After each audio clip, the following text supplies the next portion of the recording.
See this thing? That's called a manual. See that greasy spots? That's the sign of a good used manual. That means you're working on something. Now, before you go to Facebook or YouTube and ask questions, consult the manual. I'm guilty of it too. Sometimes you just want a quick, easy answer, don't have to do the research. It's not cool. Good questions on YouTube and Facebook and your forums and websites, that's great. I'm not saying there's any stupid questions. I'm just saying it ain't a bad idea to research what you're doing while you're doing it before you go asking questions.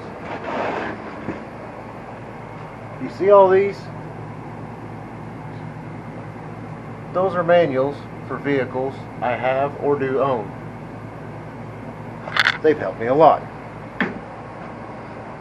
They're once you look at that and you head over to your favorite YouTuber,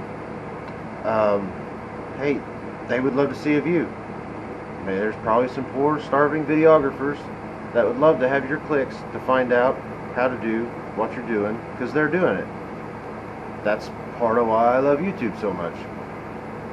PSA done.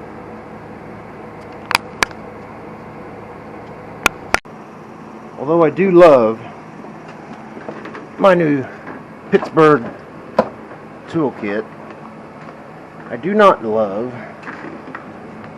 that every time I need something I have to unpack it and dig, and I do not love sockets don't snap in.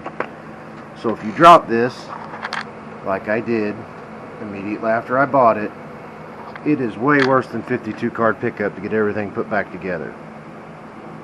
Now, all that complaining, tools seem good.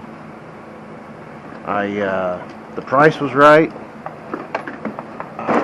It does have a large variety of sockets, but like I said earlier in the video, it needs a 1/4 inch extension, 1/4 inch drive extension, excuse me.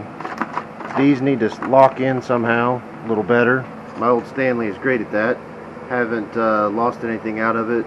I've had that since I was 12, 13, 14 at the oldest, so at minimum it's 15 years old. I might find me a rolling tool cart that is big enough to slide these entire trays in and see if that makes it easier to get to. We'll see.